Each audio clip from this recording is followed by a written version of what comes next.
बड़े आए हमें धमकाने वाले। भाई सीधी सी बात है, मुझे भी बात जो है ना वो हाथ से निकलती हुई नजर आ रही है। डर इस बात का है कि गुस्से में वो लोग कहीं अहमर को नुकसान ना पहुंचा दें। जी, अब समझ में आया कि मैं क्यों पीटती थी कि ये अहमर फहमीदा बाजी के घर ना जाए, मगर आपको तो मेरी बात समझ में ही नहीं आती। मैं तुम्हें कई बार बता चुका हूं बुशरा कि अहमर अब छोटा बच्चा नहीं है कि उसे डरा धमका के हम आने जाने से रोकेंगे या लोगों से मिलने से रोकेंगे।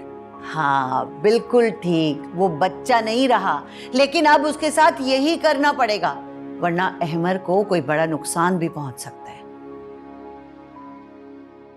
मैं ये सोच रहा हूँ उसको दुबई भेज देते हैं। उसके वहां पर कई दोस्त भी हैं और वो उसे कई बार बुला भी चुके हैं।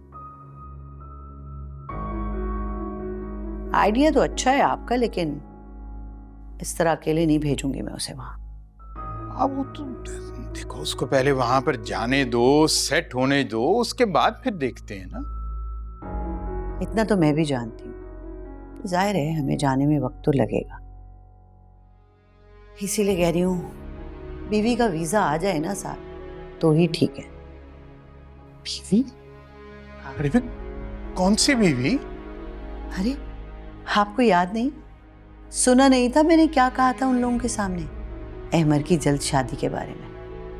मैं तो समझा था कि तुमने सिर्फ ये उनका मुंह बंद करने के लिए कहा। सिद्दीक साहब, मैं कोई भी बात यूं ही नहीं कर देती। तुम क्या कह रही हो? मुझे कुछ समझ में नहीं आ रहा। भाई मैं ये कह रही हूँ कि इसी जुम्मे को अहमर का और नौशी का निकाह होगा और ये मेरा आखिरी फैसला है। अरे क्या बात कर रही हो तुम? यूं उठ के तो नौशी से कैसे उसका निकाह किया जा सकता है? ये कोई बिल्कुल मुनासिब बात नहीं है।